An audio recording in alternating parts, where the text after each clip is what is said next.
Baik, Assalamualaikum warahmatullahi wabarakatuh. Eh, pada kesempatan kali ini, dari kelompok kami, perwakilan 3CD4 akan menjelaskan mengenai Cost Benefit Analysis atau bisa disingkat CBA. Untuk anggota kelompoknya sendiri, yang pertama ada Alivia Luza, kemudian saya Fahrian Ali Divan, kemudian Felicia Arfiana, lalu Jauhar Ilmi, Nabila Tasya, dan yang terakhir ada Yohan Salsabila. Nah, apa itu cost benefit analysis? Cost benefit analysis atau CBA adalah proses membandingkan atau analisis perkiraan biaya dan manfaat yang terkait dengan keputusan proyek bisnis. Menurut para ahli, cost benefit analysis adalah suatu alat analisis dengan prosedur yang sistematis untuk membandingkan serangkaian biaya dan manfaat yang relevan dengan sebuah aktivitas atau proyek.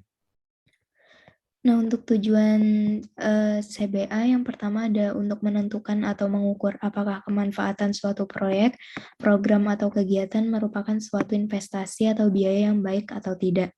Lalu tujuan yang selanjutnya ada untuk memberikan dasar untuk membandingkan suatu proyek.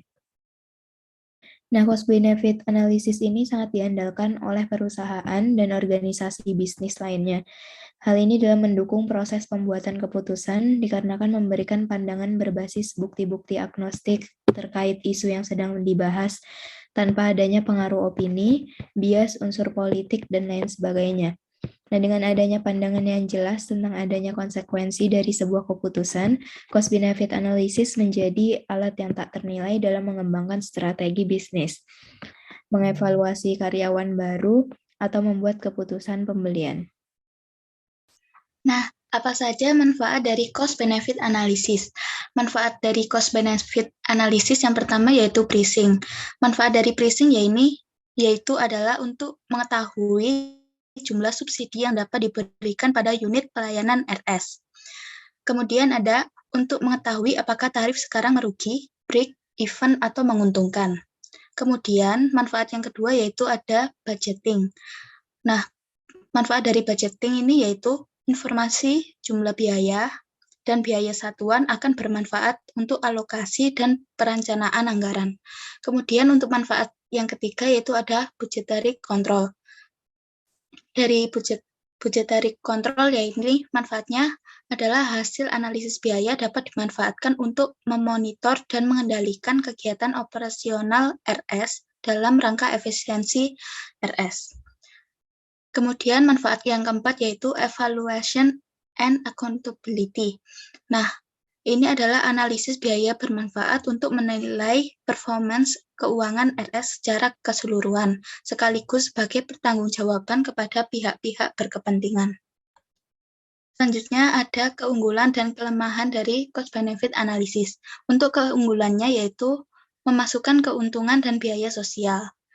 Kemudian sebagai dasar yang kuat guna mempengaruhi keputusan dalam hal ini legislatif atau sumber dana dan meyakinkan mereka untuk menginvestasikan dana dalam berbagai proyek.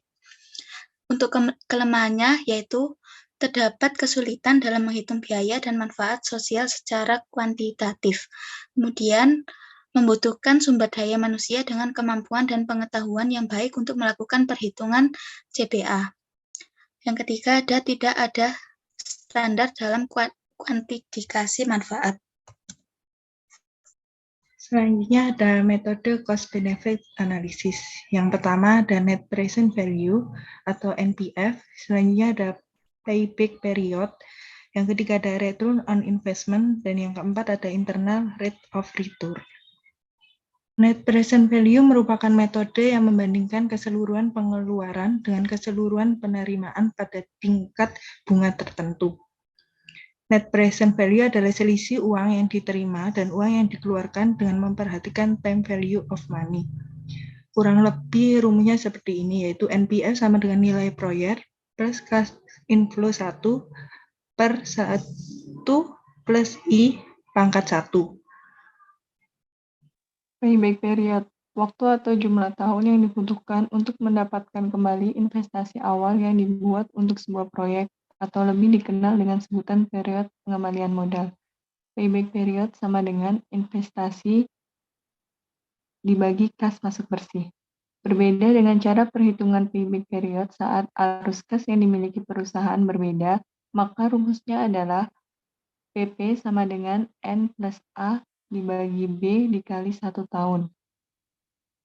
Dengan keterangan PP sama dengan payback period, N sama dengan syarat periode pengambilan modal investasi, A sama dengan jumlah kumulatif arus kas pada tahun terakhir atau N, dan B sama dengan arus kas pada tahun setelah tahun kumulatif arus kas berjalan atau N plus 1.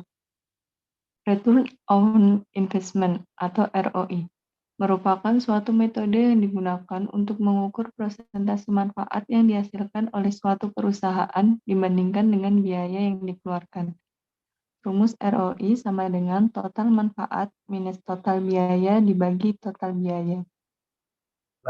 Rate of Return Method.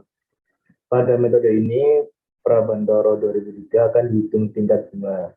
Tingkat bunga yang dihitung merupakan tingkat bunga persis investasi bernilai impas, yaitu tidak menguntungkan atau merugikan. Terus mengetahui tingkat bunga impas ini, maka dapat dibandingkan dengan tingkat bunga pembelian atau rate. IRR merupakan indikator tingkat efisiensi dari suatu investasi. Jika lebih besar, berarti investasi menguntungkan, dan bila sebaliknya, maka investasi tidak menguntungkan atau rugi. Next. Langkah-langkah pengukuran CBA. Yang pertama, identifikasi program atau proyek yang akan dianalisis, identifikasi biaya dari tiap program proyek, penghitungan total biaya dari masing-masing program atau proyek, identifikasi dan mentransformasi benefit dalam bentuk uang, dan terakhir menghitung total benefit. Sekian, terima kasih.